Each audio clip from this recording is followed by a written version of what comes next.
font doesn't look like it doesn't fit. Oh shit! Is the run sheet thing? Yes, Okay, yes. good. So that's no problem. We can do that while the show's going. What about this one? Did you change anything? I'm looking for criticisms here, boss. Oh, you hit that.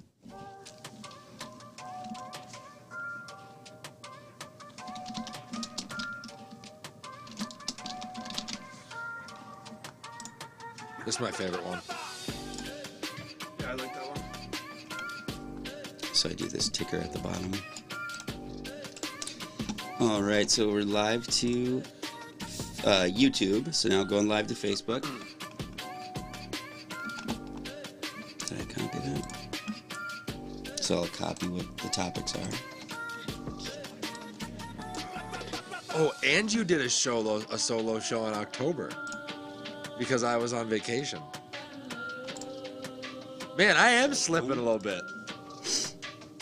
I got to get on a run here where I don't miss like any shows. Bro, my hair was Sometimes it's gotta wait. And many times I've fucked it up. All right, so we're live to Facebook, so you guys can share that. Whoopee. I'm gonna run up, and I'll be right back.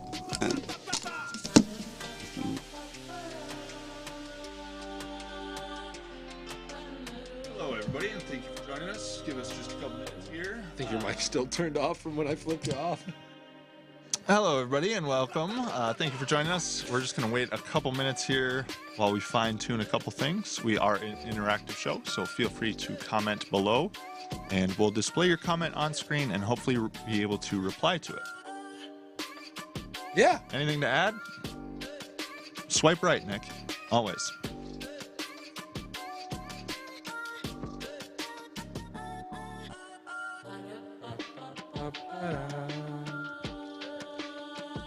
I missed the intro music while I was gone. I may or may not have played it in my house last Thursday. Is that all you missed? I feel hurt.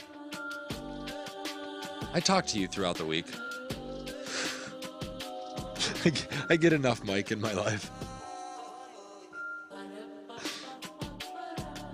It's going to be an interesting show this week, folks. Me and Mike have definitely brought some very unique energy into the studio today. Got a big show. Big show. There's so much news. At least, like, football as a whole. Just, like, wanted to let it rip close to the holidays. Like, nothing but news drops. Pretty cool. Pretty cool. Mike, what have you been up to, man? Been working a lot. Yeah? My winter training started. Nice. Been doing that. Nice. Made 2 kids puke in my first workout with them. How dare you? Child safety is important. Oh, they're fine. I hope they are. Do they watch? Possibly. They should be in school though, so hopefully not. It's winter break, isn't it? No. Oh, not yet. It's December 8th. Let's see. Do you know how to rerun that music? First test. First test. Oh! That's the flying colors. Look at that. Nailed it. You'll take over for Gabe in no time.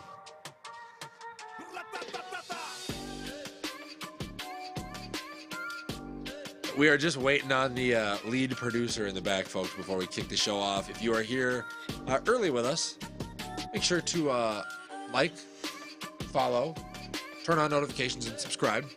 And then drop a comment, obviously, down below. It helps the algorithm. And we will put them up on the screen and get back to you about your sports takes, any sports news that has happened, or whether or not you agree with me or disagree with Mike, because that's usually how it goes. What color is the sky in your world? I'm just curious. Depends on the day. Yeah, sure it does.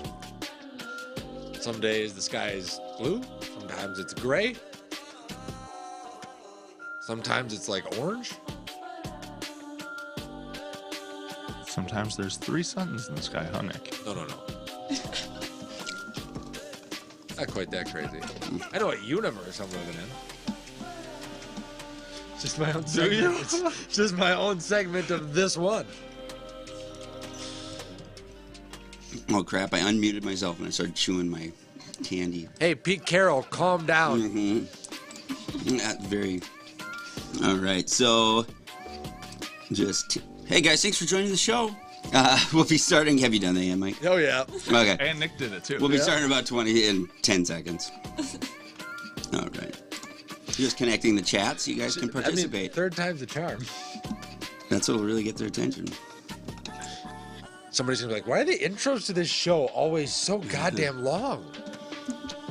You just gotta skip to like the. Well, they're supposed to be spending their time sharing this and telling their friends. That's 3. It's a good All number right. of times to be told to share something that you watch every week. Yeah. All right, guys, it's all yours. Alrighty, Mike, are you ready? I'm ready. Ladies and gentlemen, welcome back to yet another episode of Glass Half Sports. I am one half of your hosting duties as always, because I'm not going anywhere, Nick Huffman. And as always, joined by my faithful co-host, Mike Mensing. How did you do, or how'd you feel holding down the fort last week on the Mike and Gabe show? It was good. The Mike and Gabe show went over well.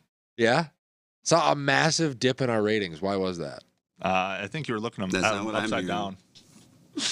That's not what I'm It was hearing. probably on a the massive street. uptick. I'm with currently, grass, I'm not currently, great. for those of you that don't know, I'm currently fending off a hostile takeover of Mike and Gabe for the show. So we'll see It's how kind this of hard ends to up. fend off a hostile takeover when you're not here. So, I'm always here. all right. Just a last reminder: make sure to share the show. We do. You can find us on Instagram, TikTok, Facebook, Twitter, Spotify, and YouTube. We can also be found post-show on MCN6 here in the Twin Cities. Otherwise, if you're outside of the Twin Cities, you can reach MCN6 through your Roku app. That's right. And we're part of the Be a Friend, Tell a Friend platform. So, like, if you are a friend of our show, you should probably tell a friend about us and then have them do the same. And then eventually we'll just be able to start giving back to y'all. We've done cash giveaways in the past, different things like that. But that comes from show growth. It does. So it's on you guys. What do we got for the folks this week, Mikey? Yeah, it is a lot of news that we have to get through. So we're going to do our Vikings view, review of the Jets game, preview of the Lions, our Wild Wolf Watch. We have a segment for NFL Roundup this week. A lot in football this week. Yep. NBA 3-word game. Yeah. I think we both have 4 teams that we're going to describe in 3 words or less. And then we have our closing minutes we may get to if we have time. So Yeah, I'm going to try to keep us on track today. A little harder to keep the show to the beat of the drum when nobody's banging it, right? And when you're the one that's kind of, it helps when you When manage I'm doing the clock. guitar, the bass, and the drums, it's a little difficult. Yeah, So it's hard to watch with the play that, clock. let's switch over to Vikings view. Vikings versus Jets game review here, Nick. Add the Braxton Berrios drop to the list. Double doink in London. Josh Allen fumble on the goal line. Playing backup QBs all season long. Vikings do find themselves at 10-2. What are your thoughts? Would I have liked them to pretty much continue what they had done in the first half of this game and the second half of the game? Absolutely. I think that would have been what everybody would have been like. Would have then come to the show this week and been like, well, the Vikings, they put a full game together. The Jets are a playoff caliber team. They're in the hunt, right? And they did it, kind of separate themselves a little bit. It didn't happen. But I think every time this team steps out on the field, I learn something about them, or I see them learning something about themselves. In the Dallas game, they came out and got punched in the mouth. We don't talk about the Dallas game here. And it didn't go well. And then the New England game, we came out and we were a little bit tougher up front, right? Like we just played with a little bit more passion. And as soon as that happened, the Patriots, in my opinion, they did kind of roll over. They didn't really have much fight back. They didn't, they didn't ever threaten. The Jets, we punched them in the mouth. We landed the first blow this week. And then we had to take a counter punch. They came back and played physical football in the second half after Kirk was throwing his body into guys and JJ was taking shots, catching balls over the middle, and the defense was laying the wood. Like they learn something new and they develop as a team every week. And we all forget, this is a first-year head coach. This is first-year GM. This is first-year culture, first-year system. This usually doesn't happen until like what we saw with the Eagles in year 2, or this usually doesn't happen until like with the Rams after they started to put some of the pieces together in year 2 under new regimes. So for the Vikings to be this far along, I think they are better off than they should be, but there are still things to work on. I guess I'm seeing the red flags fly by that you must just be missing. To be able to put the game away early in the third quarter and then have 12 yards over 3 drives? Not great. Not great, especially when your OC and head coach is supposed to be an offensive guru. Yep. Especially coming out of the half when you're supposed to be making adjustments to be successful and put the game away. Yeah. Quite frustrating, and I think it's a red flag. It's another one in the line. And again, if Braxton Berrios catches that ball, we're talking about a loss to the Jets with a Mike White-led comeback. So just some things to think about. Vikings at Lions next. Wait. Before we get to this, by the way, I also wanted to make a comment about where JJ is at, if we got time for it. Because I watched that game, and I was watching this game with the thoughts of y'all's conversation about how good is JJ, right? And I think you see it with every absolute legend that at first they come into the league, they kind of get to do what they want. They try to scheme him out of games. And then what it becomes is, well, if they take that next step, they're so talented that there's Michael Jordan went through it. You saw LeBron go through it. You saw Kobe go through it. You saw Cam Newton go through it. All right. I'm going to stop you.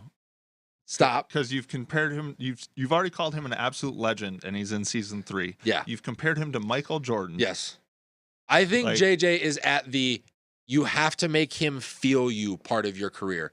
The oversimplification of how to cover him strategically, and you just got to start, their coaches are telling him, we'll take the targeting penalty. You got to make him start to feel footsteps. You're seeing it in more and more games now where they're sending a second guy, not necessarily in coverage, but a second guy to put the hit on him to jar the ball loose, and he's bringing down every single ball. It's insane to me. The one that he caught over the middle, I think it was late first quarter, early second quarter this last week, I'm like, that's a grown man catch. He's a top 5 receiver in the NFL. But that's a catch that even some top flight receivers, Jamar Chase is not making that grab. But Larry Fitzgerald 3 years ago as a top receiver in the NFL would have. So I'm just saying that's a top 5 receiver in the NFL. Let's enjoy him. Yes. But let's not call him an absolute legend and compare him to the best there ever was in a separate game. He's got that mentality, though. Okay. He has that mentality. With that, let's pivot to Vikings at Lions game preview. Barely, we struggled to win in Detroit. We barely won here in Minnesota earlier in week 3, I believe it was. Lions have been playing well lately. They're 4-1 in their last 5, with their only loss being a close one, a 3-point game, I believe, with Buffalo.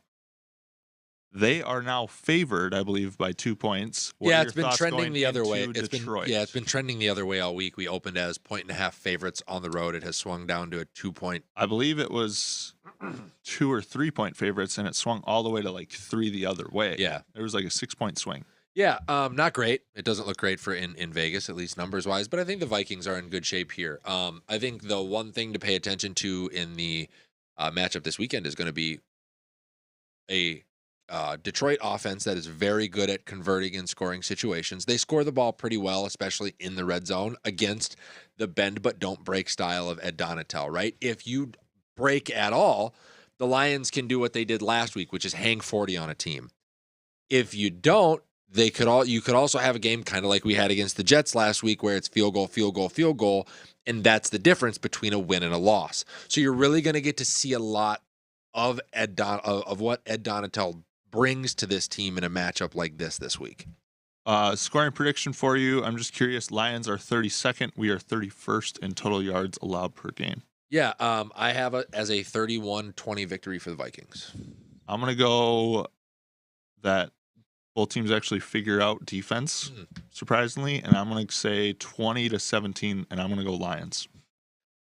If you want to continue to doubt him, Mike, then I don't want to see. You don't even get to show up to the Super Bowl parade. That's fine. Maybe I'm just playing that, You're making an excuse for him already. You're making an excuse for him already. For them to lose, and then they win, because I called for them to lose last week, and they won. Maybe, but the other part of this could also be that you're doing the typical Minnesota thing, which is building in an excuse for yourself when they lose later on in the season. Statistically, Nicholas, I told you all year that they weren't that good a team. Statistically, they are the worst 10-2 team in NFL history. In NFL history, how many 10-2 teams have there been comparatively? 54. Okay, and we are 54th in point differential. There's 32 teams alone at how many games per season to get to, like, you know what I mean? Like, let's slow down here. Yeah, 54 is a big number. Yeah, let's slow down. We're sitting at comparatively- 10-2. We're probably a 7-5-ish more so team. I disagree with you. Okay, that's fine. I disagree with you. Wild Wolf Watch. Let us know what you guys think about the Minnesota Vikings and where they're currently at. Sitting at 10-2, traveling to Detroit this weekend. Yeah, let's see if we can pull Mike over to maybe like the optimist side of the Minnesota Wild Vikings. Wolf Watch. It's called Glass Half Sports. One of us got to be a pessimist. Wild Watch. Their 4-game win streak comes to an end with a loss to Calgary, 5-3, I believe it was. Edmonton is up next. We did beat them in that 4-game win streak At home. Yep. Travel to Edmonton now. Connor McDavid is arguably one of the best players in the league. How do you see the Wild rebounding after this loss? Well, first thing, I think they have started to find some consistency in the way that they want to play as they've gotten healthier. I have noticed that as guys have come off the injury list, the team has just been able to function appropriately. I think bringing Reeves in was a great idea as kind of like that enforcer role. The tail end of last season, I can't remember the guy with the orange, the big orange beard that was kind of playing that role for the Wild, really seems to free up Kirill Kaprizov to do a lot of good on offense. And that's evident by the numbers that he has put up. I don't know what he did last night, but going into last night's game, he had a 12-game point streak with 16 total points in 9 straight games. A goal last night. And 9 straight. Okay, so that would be 10, 17, and so 13 games, 17 points minimum in 10 straight games with a goal. The guy is on fire. You want to talk about the best player in the NHL right now? Kirill is pushing Connor McDavid for what that looks like. Is this him taking the true step into not only being like the kid star, but being the superstar? I think we're real close. I think it depends on how the team finishes. Yeah. And I think they're 13, 10, and Yeah, they've managed to move themselves they're up into 13, third 10, place, and 2 I believe, right? now. They're third place in their division. Yeah. Yeah. They're 13, 10, and 2. They're sitting at 28 points. Top 2 teams in the division are sitting at 33 apiece, though. So. Yep, and we're still waiting to get Greenway back. Yep. You know what I mean? So, and he is the redirects. He gets a lot of points off reflex or rebounds off Kirill's stick or Zuccarello's stick or one of these guys. So we're gonna get more scoring back, which is gonna be good too. Yeah. Still young, still trying to find consistency. Absolutely. And hopefully we can rebound after the Calgary loss. Opening up a road streak. What is it? 4 games? 4 games. Yeah, 4 games on the streak. road at Edmonton. So let us know what you guys think about the Minnesota Wild and where they're currently at, and Kirill's point streak. Yeah, impressive. So let's switch over to, they are technically the Minnesota Timberwolves right now, sitting at 500. Karl Anthony Towns still has about 3 to 5 weeks left on the shelf with the calf strain. And can we stop? Because I wanted to start right there. Sure. So this is something that you guys didn't touch on last week that I really wanted to get to. Let's put ourselves in a hypothetical scenario where 5 weeks go by and you see the team play better together. You see the system run more smoothly. You see the type of development out of Ant that you hope to. And D'Lo finds a more consistent role in the offense, right? Which right now comes and goes. Even McDaniels gets some more minutes and he enjoys that. The team plays the way that we've expected them to play. When are we going to start saying or actually lending real noise to the fact that Cat might be the problem? I mean, I've said it many times that I think he's the softest big man in the league, and I even called for a trade for him. So, yeah, I mean, I think this is a perfect example to see if we can play without him, if we can be successful, if we can maintain a 500 record without him. I think it shows that you should trade him for another piece to bring in. Exactly. I think that's a great idea. Add to the formula. And there's a team out there that we're going to talk about later that I think makes great sense for Anthony Edwards' style of play. Sure. Right? That's going to be available to you come trade deadline just because it's not working out in his. So, like, the opportunity is there. And speaking of, consistency and playing well, I would say the game against the Pacers, Gobert played well. Yes. Not a whole lot of points, but a lot of rebounds, played well defensively. Ant went off 28, I think, and 9 and 9 or something like that. I watched that game and D'Lo also had 20 plus. So I watched that game and I went, no, Cat.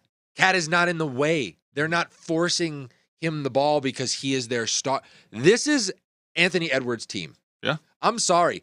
Anything to the contrary coming from the coaching staff, the general manager, the owner, or the media is only hindering our ability to win at this point. This is Ant's team. The team plays better when he's the front man. I would have to agree with you. All right, guys. Well, let us know what you guys think. Who's the front man for the Minnesota Timberwolves? Do we need to make a move if we do well? Yes. 3 to 5 weeks without Cat. Yes. With that, we'll pivot to NFL Roundup. And I know Nick loves to talk about this guy. I'm pretty sure he's your favorite player in the NFL. Baker Mayfield. He's Mike's favorite is player. On the move again. Yeah, this is his last chance. Okay. This is his last opportunity. He's going to get, if he comes out and he plays half decent and goes 500, maybe he finds a starting role next year. Maybe.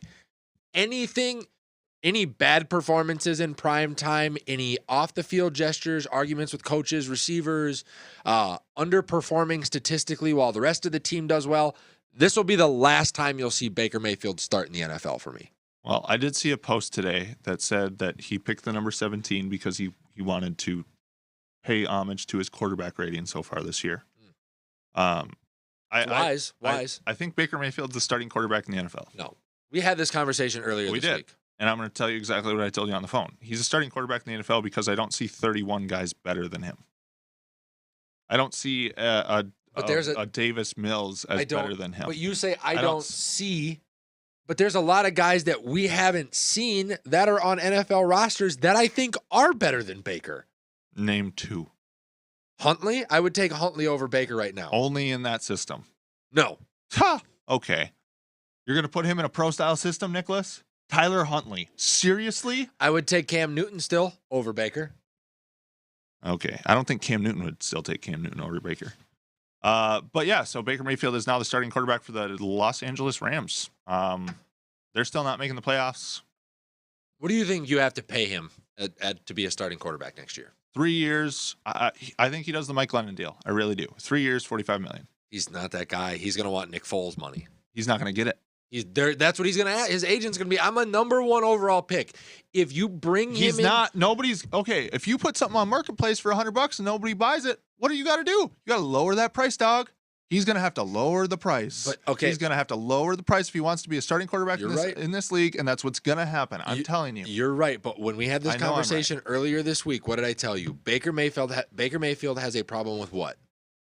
Impulse control. He cannot control himself when, grabbing his nuts on the sideline, running from cops, not throwing to receivers, television commercials, everything, brother. So I doubt if he gets out on the free agent market that Baker is going to have the control to go, yeah, I'll play for $12 million next year. It's not going to happen. Well, he's going to ask for 30 and nobody's going to give it to him. So it's either that or be out of the league. I think he's going to take a lower contract to be in the league and as a starter. I really do.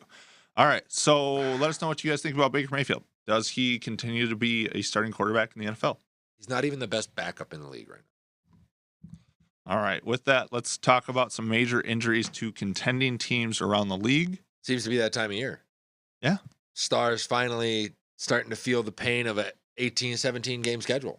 18-week, 17-game schedule. I don't think the 17-game schedule is anything to do with it. No, I'm just saying there's a point in the year every year where you start to see some bigger names. I get it, but there's a point in every season where you start to see bigger names fall off because they've been ridden hard and hung up wet, pretty much. You know what I mean? Like, they're focal points in your Cooper Kupp. I think it's simply because there are so many stars in the league, and it's the law of large numbers. Yeah. It's a physical game. Dudes get hurt. Yeah. Like, I'm sorry. I don't think.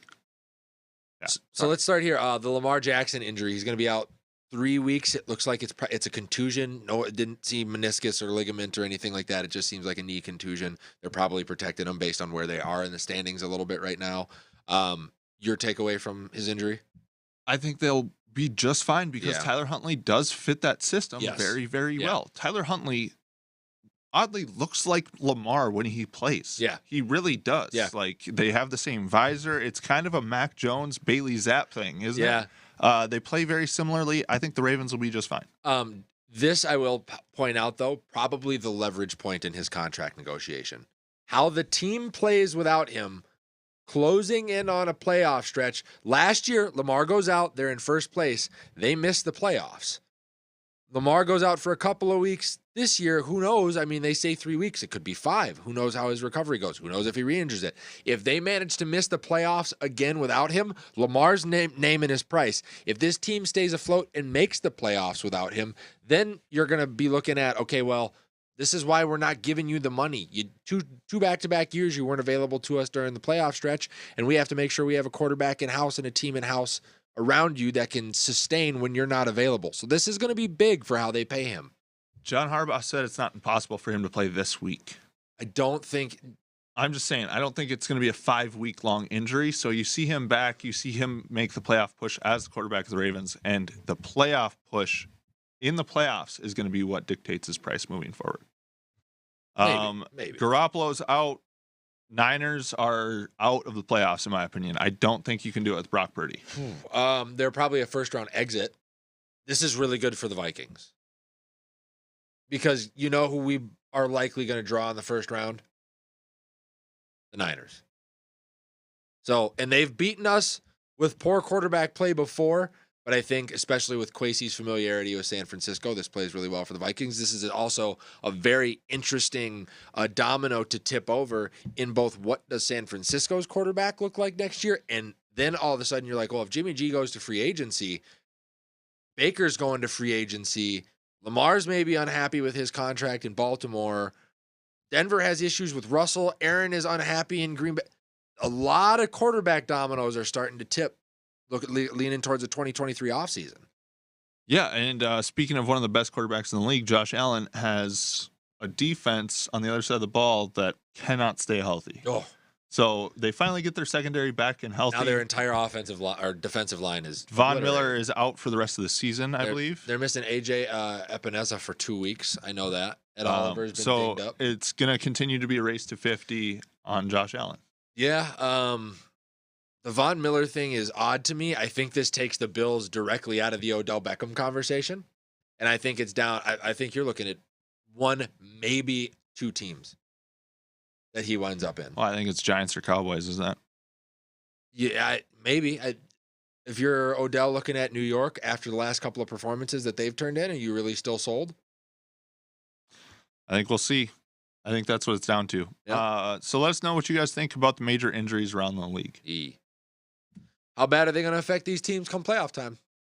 Yeah. Or does it affect them making the playoffs altogether? Yeah, absolutely. With that, let's talk about the college football playoffs. They are expanding in 2024, I believe, to 12 teams.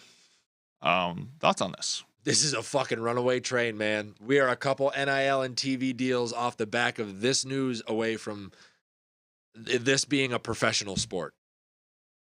It's never going to be a professional yes, sport. It is. It's not going to be governed by the universities for much longer. I can tell you that right now. All right. Okay. There's going to be too much money involved. There's always been money involved. There's always been money involved. But not on the player's behalf. Sure there has. No. Have you ever heard of Southern Methodist University? No. Okay. So there's a 30 for 30 documentary I want you to watch called Pony Excess. Oh, yeah. I have heard this story. Okay. They got the death penalty. Yeah. Why? And players. Because they're paying players. When was that? Mid-'80s, dude. They've been paying players. Players have been doing things like, dude. I get it, but now it's legal. Okay. Now you get to, if you're a brand, you don't just pay this kid under the table. Amateur status, though, because they're not. It's going to. And I think what we're going to talk about next with how Dion is running his program is steering into this skid. No, it's not. Yes, it is, because he's taking. You think that Barstool is staying with Jackson State without Dion there? No, they're going to take that money and they're going to Colorado, which is a much bigger market, which means their brand gets more exposure, which means there's more money for Colorado and more money for the players. It never takes away from the amateur status of the players. It's going to when you have to because these TV deals that come in, those are going to come in through the networks, and the networks are going to begin to compete for teams that are going to make a widened playoff field. They can't compete for teams. They compete for conferences, which they've always done. Like that's what you're missing is the next step that goes, okay, yeah, you're a college football player. You get paid for that just for being a college football player, not, oh, you're a college football player on this roster, so we're going to pay your name, image, likeness around that. And you're not going to need a union, and you're not going to need a union rep to negotiate those numbers for players ever. You can't have a union rep. They're amateur athletes. They're not going to stay that because the players are eventually will never allow it. That's why they're leaving. I'm promising you, they're leaving the NCAA. You'd be shocked, dude. I'm telling you right now, it won't happen. It's gonna happen. It's inevitable. Did you ever sign the documentation that made you an NCAA amateur athlete? No, I did. I'm telling you, it's never going to happen. You don't have the experience. You've never been in that realm. I'm telling you. From a business standpoint. Okay, but you've never been in business with the NCAA. Don't need to. It's because you sell marketing, you know the NCAA business. No, but I'm going to tell you right now, you don't know. Anytime you're paying somebody a move, anytime you can move the needle on what is and isn't getting paid, eventually somebody's going to have to come to the table for the athletes to get their fair shake. At first, it was just getting paid at all. Nick. It will never happen. Okay. Because if those schools leave the NCAA, they'll have to leave the NCAA in all of their athletics. Okay? It will never happen. Okay. Because then you have volleyball players being paid. It's not going to happen. You're right, Mike. I'm an idiot for listening to and reading into what the great connected people in our industry, Rich Eisen, Colin Cowherd, Nick Wright. Colin Cowherd makes just outrageous statements all the time. Oh, Rich Eisen plays that card too? Rich Eisen is famous because he runs the 40. And he's well connected, brother. And that's and he's a huge and if he's saying that NCAA is going to become a professional sport, he's dead wrong. I don't care. Okay. Let's talk about your argument with Prime then, because he's headed to Colorado. I mean, we can remove the argument altogether. I do think it's an interesting process for him, because not only is the head coach bringing himself and his scheme and his culture, but he's bringing his players. He's bringing all of his NIL stuff, which we can leave alone. My question for you is, do you think it's an interesting way to use the transfer portal as a head coach to get the, I mean, we just saw this with, who's the guy that got signed at USC this year that brought Caleb Williams with him? Lincoln Riley, right? Yeah, Lincoln Riley. You're seeing that. I think it's a really interesting way to get your foot in the door as a coach. Get around a core group of guys and let them elevate you. And because the transfer portal's there, bring them to a larger program to get more shot. I like this. This is a smart move by Dion. It's business savvy. I mean, Prime is a brand, right? Yeah. So when Prime moves, the brand moves. Absolutely. Yeah. But at the end of the day, I don't think he has what it takes to do what he did at Jackson State at this level. It's going to be interesting to see. You're telling me you're going to take Prime over Nick Saban? No. No, not a shot in hell. But can Colorado with the number one recruits that he has in house play well next year, him get another decent recruiting class and break into that 12-team field? Absolutely. Sure. They could possibly break into the 12-team field. I'll even give him a 4 to 5 year window to do that. Yeah. But he will never win a national championship at Colorado. You heard it here first. Never. Ooh. I think Dion is set on blazing a trail, which, interesting. I want to get your opinion on this. Do you believe if you're Jackson State, do you go back after another minority head coach and just kind of become the farm system for it? It gets you plenty of plug. It gets you plenty of farm system plug. For what? For elevating minority head coaches. Kind of like the whole thing with the Rooney Rule is that there's not enough opportunities out there. But if Jackson State kind of wants to stamp itself as the Hey Ray Lewis or Ed Reed or... Do you know what an HBCU is? Yes. What's an HBCU stand for? Historic Black. So who's Jackson State hiring as their head coach, Nick? I don't understand what you're saying. But it's for him, it's ex-players for Dion. And this has been talked about at length on the Pat McAfee show. So a lot of what happens, the reason why ex-players who have all of this knowledge aren't in the coaching ranks is because they get done with their playing career and then they have to go back to pretty much getting coffee for guys. The opportunities aren't there for them to take the reins of an actual coaching staff early on, and they're getting such a late jump into it because a lot of these guys that are head coaches that aren't former players are getting into the programs at 25, 26, 27 years old. These guys are retiring 35, 36 years old, and then they got to get all the way, they got to go back to scratch. So if I'm Jackson State, I'm looking for a Ray Lewis, or I know Mike Vick had interest in doing offensive coordinating at one point and trying to make that kind of it'll help with recruiting and the brand of my program to then say, well, if you play well, you're going to get a job elsewhere head coaching wise, and you kind of get to circumvent the system a little bit. I mean, I guess, yeah. No? They could target former players as their next head coach, sure, because they've had success once. Yes, I'm asking if that's if you're Jackson State, is that something you're trying to do? I think I'm hiring the best coach available. Okay, that I can possibly get at Jackson State because I'm not Alabama. True. But Deion's recruiting is what put them on the map. That came from him being a former player. No, it came from him being Deion. Yeah. Like, prime is prime. I'm not saying you can just go get any former player. Even if Ed Reed steps in, though, like, he's not prime. Gabe, is Ed Reed prime? Is Ed Reed prime? Is Ed Reed they're not physically on the same level person. as Deion Sanders? Oh, yeah, I think so. Boom. As a player? Hold on. No. Hold on. For name value? if you're Absolutely. Name value and, like, ability to bring in recruits. Oh, no. Not sorry. a shot. Prime is no. However, does Prime and I'm sorry, I got this trainee back here, so I was a little distracted. But did you talk about Prime's X's and O's ability? No, I have not. Can he? So, what I read, and I don't know, shit, but what I heard is that he is a cheerleader. He's a motivator. He's a cheerleader. He brings people in on his name, but he does not have the X's and O's to compete on that scale. Well, I know they won at Jackson State, and a lot of their highlights were like jump balls to Travis Hunter, who was the number 1 recruit in the entire nation, who went to an HBCU and then dominated those kids. So again, I don't see it happening. I don't see it replicating to the same success. I did say that at Colorado. What does he have to do? What does his record have to be successful in your mind? He's got to make that 12-team field once. Yep. He's got to make the college football playoff. Hold on. What was their record this year? Colorado was 1-11 this year. Okay, so if he goes 4-7, progress. You give him another year.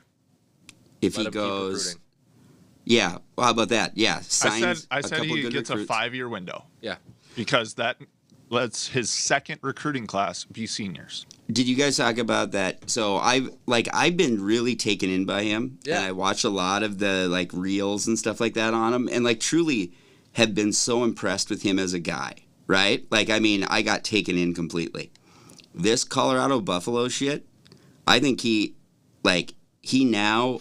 weaknesses to me have been exposed. Him showing up and saying he's bringing his own luggage. Nah, man, I think that's the way to do it. I think that's a different brand of college football. I understand how you can think that, the most, Gabe? But he lives in the world. You know what bugged me the most was when they were celebrating at Jackson State that they had won the SWAC championship. There's clips of Prime kind of hurry up, let's get out of here, let's go. Like, he was already done at Jackson State. Mm-hmm. And that shows to me what kind of a person he is, and I personally wouldn't want to play for that. To me, that's what that's at. So I get getting on that bandwagon and getting excited about what he did there, but truly, as an older man, he lives in the world, and he just went there, and he alienated a lot of people. And no, it might not affect him if he goes there, starts winning. Yep, and that's how he's betting on himself. I get that. But it's okay, you better win, right away. You've set yourself up, to... It's a college program, and that's Deion being Deion, though. But admittedly, I'd say he hasn't been that, though, in the way. He's been more he's like a monk. He's just trying to help these young men. He's trying to whatever, and this was showboat shit. I don't think that's been the case. And I've loved him up to this. I have some of the interviews, some of the things that he, the practice clips that I've seen of him hyping his players. Gabe, Deion is ego from top to bottom. He may care about these young men, absolutely. I'm not. That's what he showed he didn't. Whatsoever. No, I'm saying he showed he didn't because he cares about a select few, and those are the ones that are coming with it. He was speaking to a group of college kids, yeah, and saying, basically get the fuck on, right? It's just not a good look. I don't think. You could see it that way. I see it as put up or shut up. Hey, I'm bringing guys in. Yeah, I'm putting you on notice now. Your position is being threatened. If you don't want to fight for it, there's the door. Because that's the type of team we're going to be. Everybody's earning their spot here. You watch a lot of John Wayne movies? No. Oh, okay. You'd like them. So that's how I saw it. No. That doesn't bother me. You're right about that. I'm not saying that that's ridiculous by any means. I just think, I don't know. To me, it was a big change in his personality, and that alarmed me because it made the stuff before look disingenuous to me. Mike? I don't think it was that I much think Prime cares about Prime. Yep. Okay. and that's it. Yeah. That is how it's always been. Does Nick Saban only care about Nick Saban? Yep. Okay. Then maybe we're good. For real. All right. And I'm being genuine. Yeah. Yeah. I don't know. We'll see. I guess I wasn't surprised to see him leave Jackson State because prime is about prime. So. Yep. With that, let's transition into NFL key games. Let us know what you guys think about Deion headed to Colorado and whether or not college football becomes a professional sport. It will. Key games. Entire AFC North. Pittsburgh at Baltimore. Yeah. Baltimore should still get the win because, like you said, Huntley plays a lot like Lamar. The system doesn't really have to change. It's not like they're throwing the ball all over the yard because, I don't know, Baltimore hasn't had a receiver since Steve Smith Sr. But they should be able to sneak out with a win here, 21-13. They just got to hope that, like I said, while Lamar's out, they can hold pace in the AFC North. I'm going to go Steelers, and it's pretty much off my faith in Mike Tomlin. Okay. So, Cleveland at Cincinnati. Cincinnati, this is the last easy game on Cincinnati's schedule before they hit the meat grinder. The last one. So they got to get it. They have to get it done. No ifs, ands, or buts. And I would like it to be convincing. Yeah, Deshaun Watson did not look impressive in his first start. That offense looks, disjointed, and they're going to probably until the start of next season. All they got to do is avoid getting tamped down by that defense and being run off the field by Nick Chubb. You can stop the run. You can beat Cleveland, which is something the Bengals should be able to do. 30-21 win here for Cincinnati. Yeah, I'll go Cincinnati as well. I think it's going to be a one-score game, though. It's a divisional game. It'll be close. Tampa Bay at San Francisco. This, to me, loses a lot of its luster with Jimmy G falling. Correct, but it's going to be important for NFC playoff positioning, I feel like. I'll go Tampa. I am also... I'm going to take San Francisco. All right. So let us know what you guys think about some key games around the NFL. We have Pittsburgh at Baltimore, Cleveland at Cincinnati, and then Tom Brady making his way home to San Francisco. To lose. NBA 3-word game. We're going to go around to 4 Eastern teams and 4 Western teams. Yeah. And Nick's going to say the 3 words for the East. I'll give him a little intro, and then we'll go me for the West. Okay, sounds good. So first... Wait. We have a graphic. Oh. We'll wait for Gabe. It's not a big deal. If it's not a big deal, don't fucking wait for me. What is the... Oh, I know the graphic. I'm sorry. Yeah. There we go.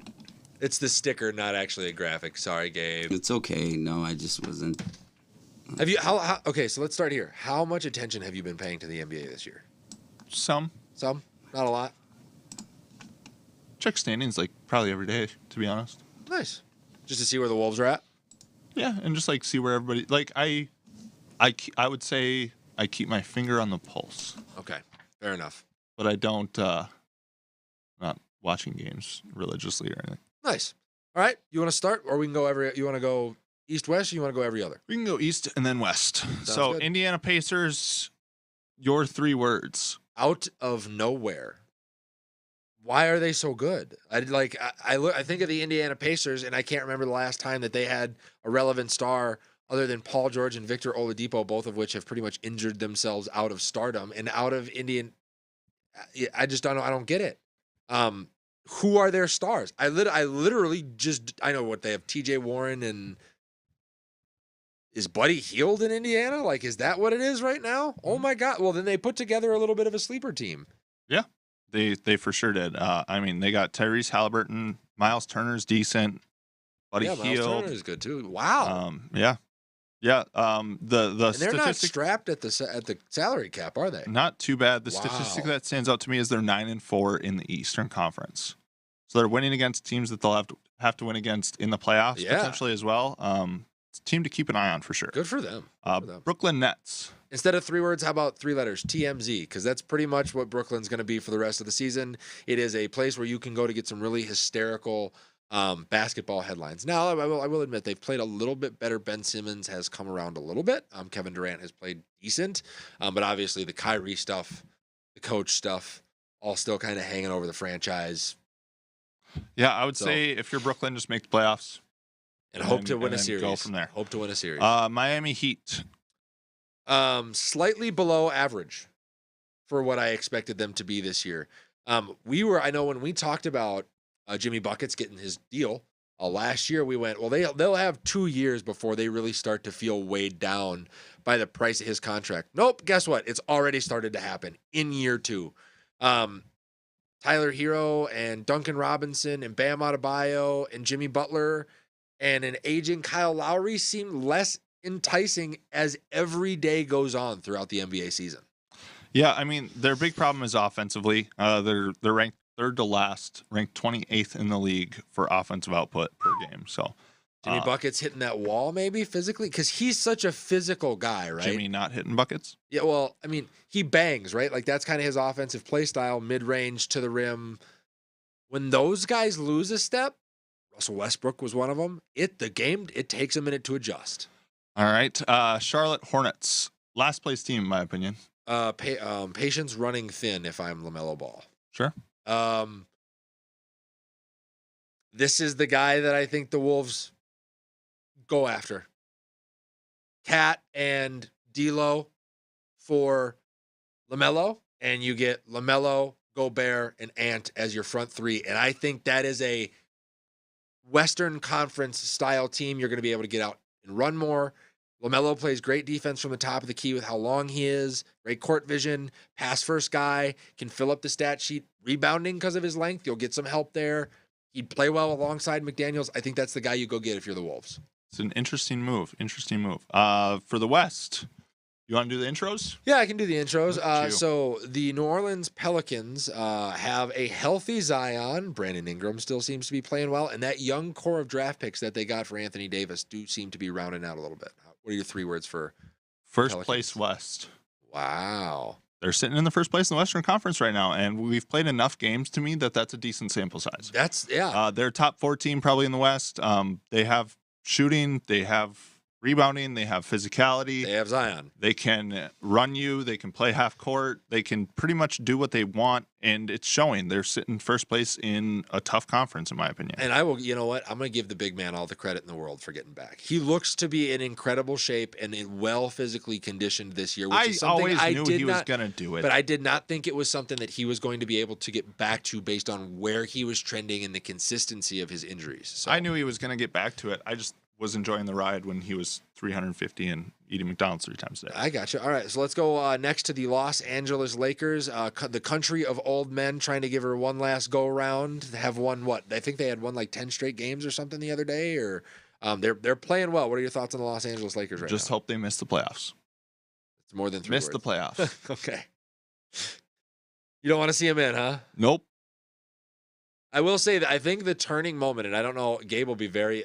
This is something that because you like the mental part of sports, like teammates and chemistry and things like that. When a couple weeks ago, when Russ got his forehead busted open right before Thanksgiving, and LeBron was the first, ran to the bench, grabbed a towel, wrapped his arms around him, put Russ's forehead, like held him, like some real Big Brother style shit.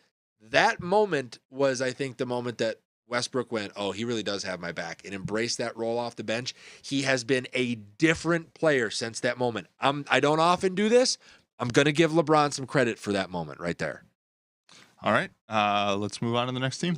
Yep. I just want to drop in for a note that I also like the mental part of pornography. Man, that was a real deep take that I thought I had right there. And Gabe, you're right. Like, you're 100% right. Yeah. The next one's going to be the Portland Trailblazers. With Dame healthy, they kind of seem to be back on track. Yeah. Dame's not enough. They're playing. He never has been. He never will be. It's not a knock on him.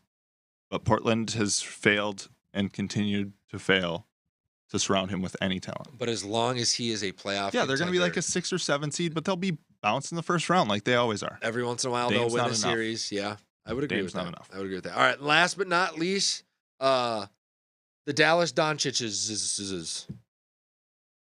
My 3 words was Luka for MVP. Because they are sitting at the 7 seed right now. Yeah. That's not a great team. No. And Luka might be enough. Yeah. Man, they are. They're another team that's just missing. Luka's averaging like 33, 9, and 9 right now. I did not think that Brunson leaving was going to be that big of an impact on Dallas. Of course it would. Who else do they have? Luka for MVP. Yeah. Especially if they make the playoffs. There's the other team, by the way, that I think goes after LaMelo. Yeah. Can you guys tell me really quickly what is so amazing about his game? Because I try to watch highlights and stuff, and it's like I get he's very, like, extremely good, right? Yeah. But I don't see, it's white boy good, right? So it's hard to see.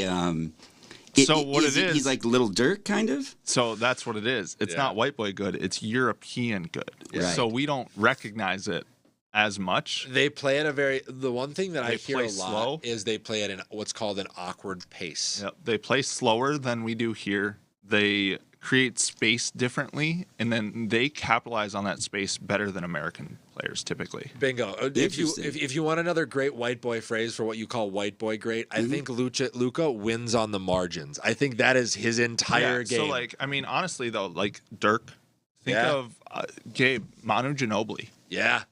I try not to think of him. Manu Ginobili was ridiculous at that.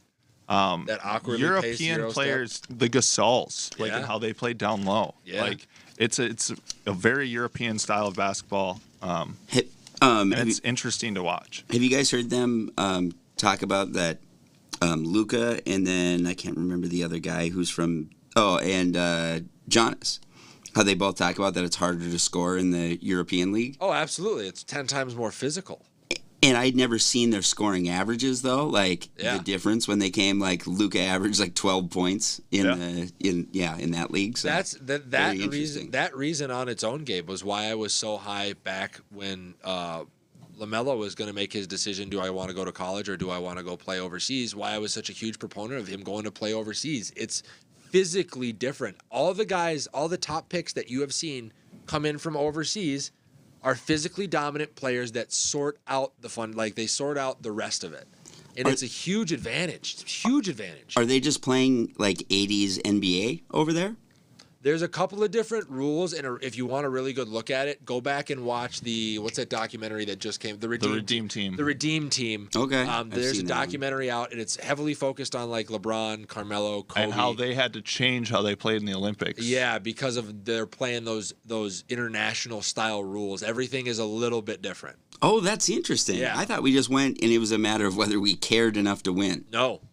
Really? Yes. So the rest of the world, you would say that it's accurate that they have caught up to us? Yes. Or, it's different, but they've caught up. Okay. Yep. Fascinating. Because how about China? What's their style? They started to catch up because of the Dream Team. Yep. When we went to professional athletes in 92 and away from amateur, like basically the rest of the world started running it like very similar to how they run their soccer programs.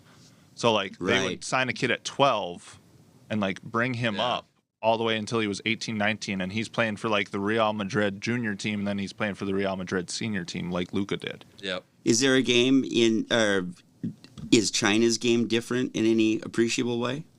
Like, or is it more like European? I really do think it's more international versus American play.